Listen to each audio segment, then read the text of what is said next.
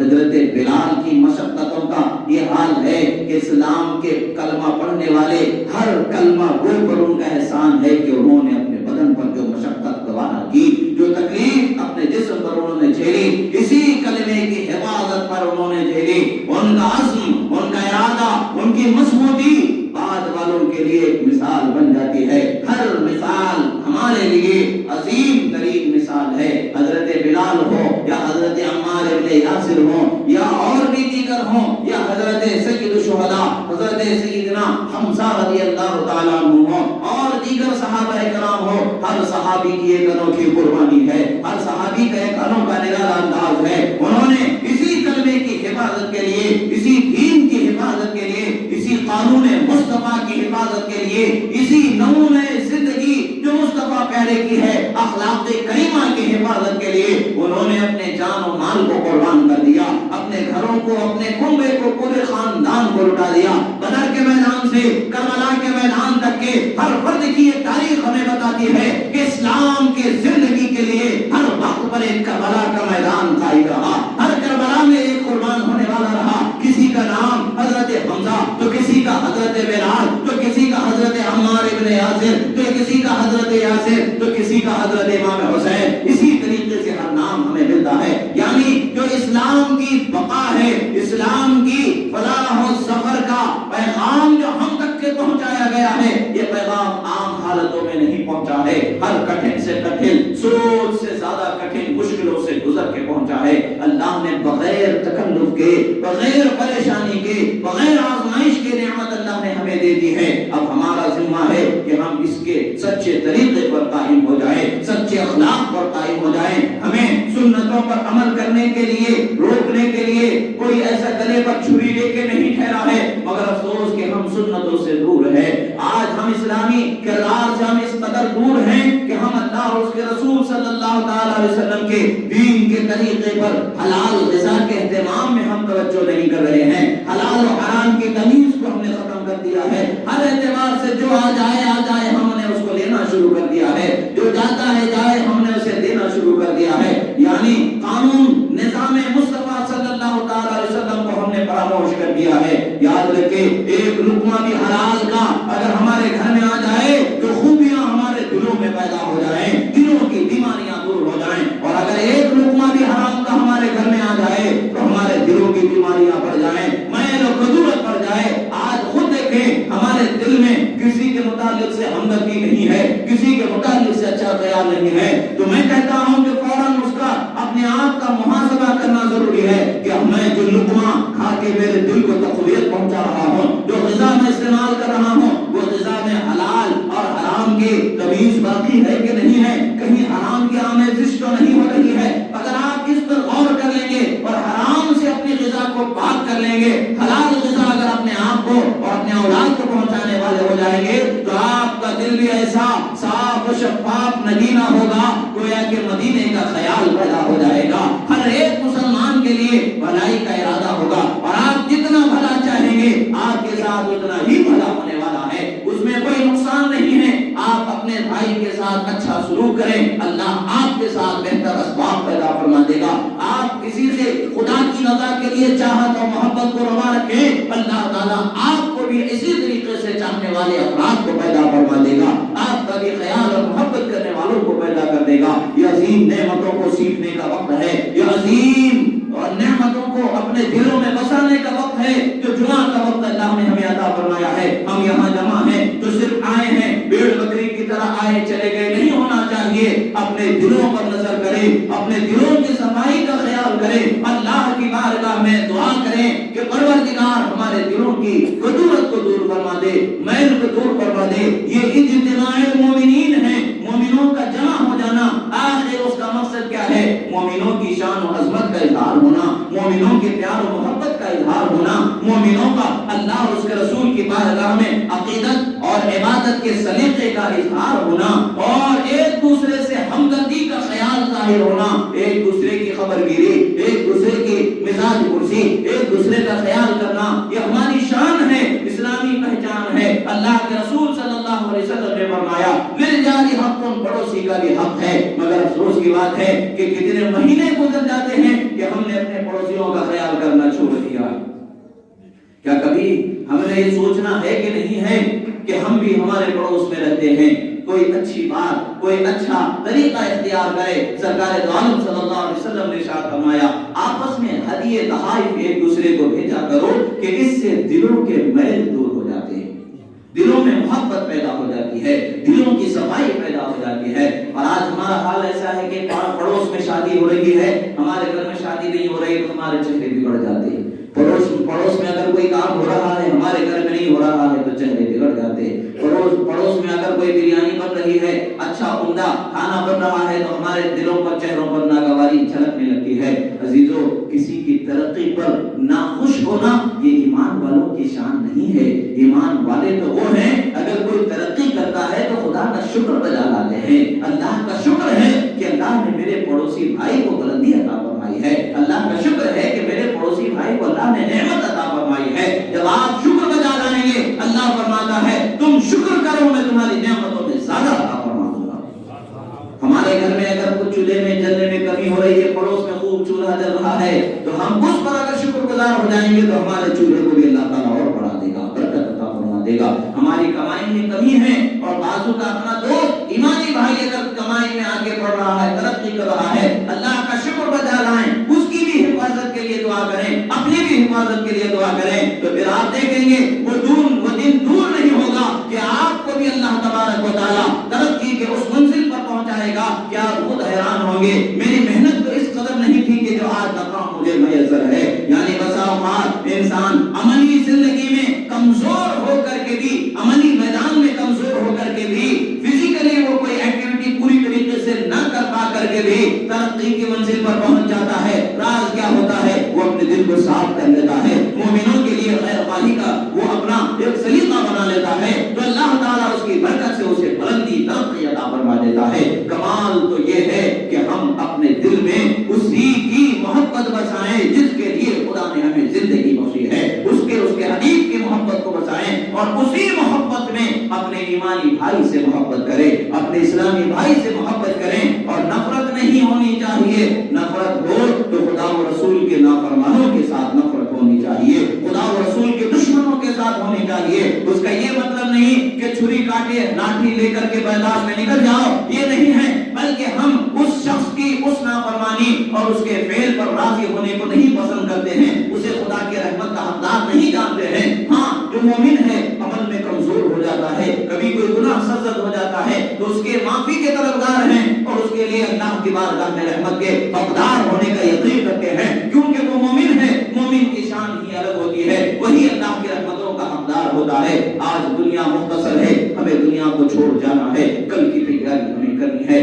آج ہم نے تو اپنے بچوں کے لیے بڑا بڑا مکان بنا لیا، 3 منزلہ، 4 منزلہ، اور نہ جانے آسائش اور نظام زندگی کے گزرنے کے لیے ہر سہولت، کولر، پنکھا، اے سی، کرنٹ، ہر چیز کو ہم نے لگا لیا۔ سردی میں گرم پانی، گرمی میں ٹھنڈا پانی، ہر چیز کا انتظام کر لیا۔ یہ سارا انتظام کیا ہے؟ 2 لمحوں میں ختم ہونے والا انتظام ہے۔ قیامت کا سور پھونکا جائے گا، کچھ باقی نہیں بچے گا، اس سے قبل موت آئے گی، کچھ باقی نہیں بچے گا۔ یہ گھر تو ہم نے بنایا ضرور ہے، مگر یہ گھر میں ہماری اولاد کب تک زندگی گزارے گی؟ 100 برس، 200 برس، 300 برس، 60 سال کا اوسطاً عمر ہے ہماری، اس سے زیادہ کوئی جی جائے تو جی جائے، کتنا وہ جی سکتے ہیں؟ ہاں، جینے کی زندگی جو دنیا کی ہے، ختم ہونے کے بعد اسے پہنچنا کہاں ہے؟ سب سے پہلی منزل قبر کی منزل ہے، اور اللہ کے رسول صلی اللہ علیہ وسلم فرماتے ہیں قبر کی منزل کو تم آسان نہ جانو، مفہوم ہے احادیث مبارکہ کا۔ سرکار فرماتے ہیں قبر کی منزل یا تو جنتی ایک باغ ہوگی یا تو جہنم کے گڈھوں میں سے ایک گڈھا ہوگا، یعنی عذاب کا سامنا ہوگا یا رحمت کا سامنا ہوگا۔ وہاں ہم نے کیا تیاری کی ہے؟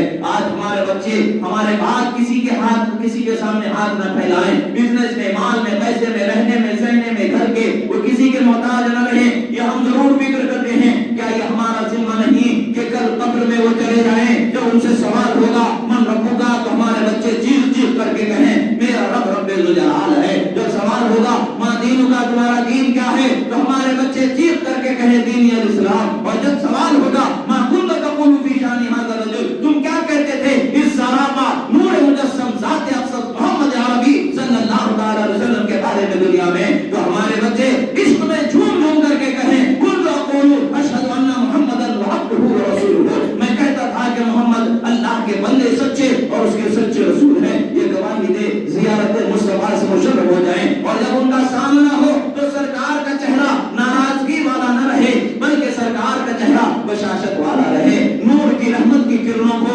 ہماری طرف بڑھانے والا رہے، جنت کی فضاؤں کو ہماری طرف پھیرنے والا خوش آئین چہرہ ہو، سرکار کی ناراضگی ہم سے دور ہو جائے۔ کیا ہمیں ہمارے بچوں کو یہ تلقین دی، کیا یہ لطف حاصل کرنا سکھایا؟ کبھی جشن تصور انہوں نے بتایا کہ بیٹا اس قبر کی رات کو کبھی بھی مت بھولنا کہ جب تم سے سوال ہوں گے ہی ہوں گے، مگر ایک شان تمہارے ساتھ وہ ہوگی کہ سراپا رحمت عالم کا تمہیں جلوہ دیکھنا نصیب ہو جائے گا۔ وہ کیسا جلوہ ہوگا، وہ زیارت کیسے ہوگی، وہ چاشنی کیسے ہوگی؟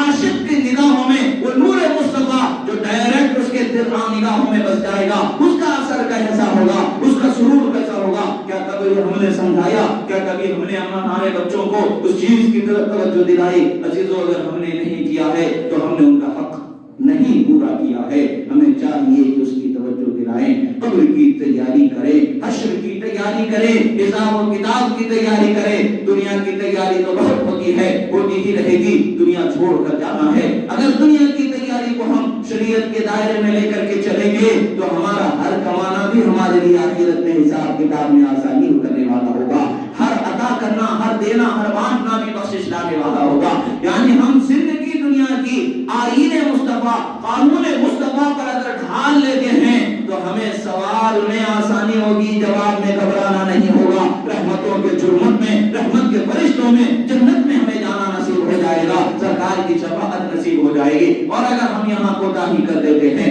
تو کل ہمیں بھیانک منزل ہے اس کا سامنا ہوگا، بھیانک عالم ہے اس کا سامنا ہوگا، اندازہ ہی نہیں لگایا جا سکتا کہ کیسا بھیانک وہ منظر ہوگا۔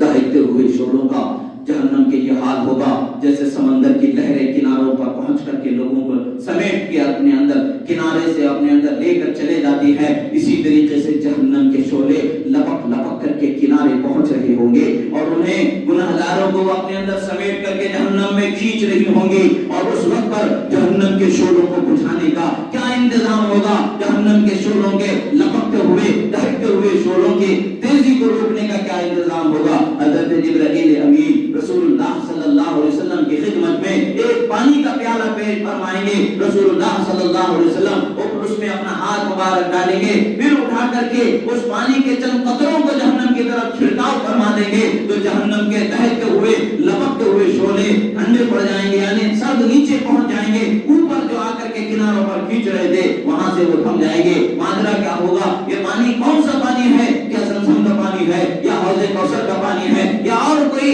جنتی نہروں میں سے کسی نہر کا پانی ہے؟ نہیں، وہ اور کوئی اونچی اونچی نہروں کا پانی، اونچے اونچے عظمت والے جو قرآن و حدیث میں جن پانیوں کی عظمتوں کو بیان کیا گیا ہے اس کا پانی نہیں ہوگا، بلکہ وہ ایک عام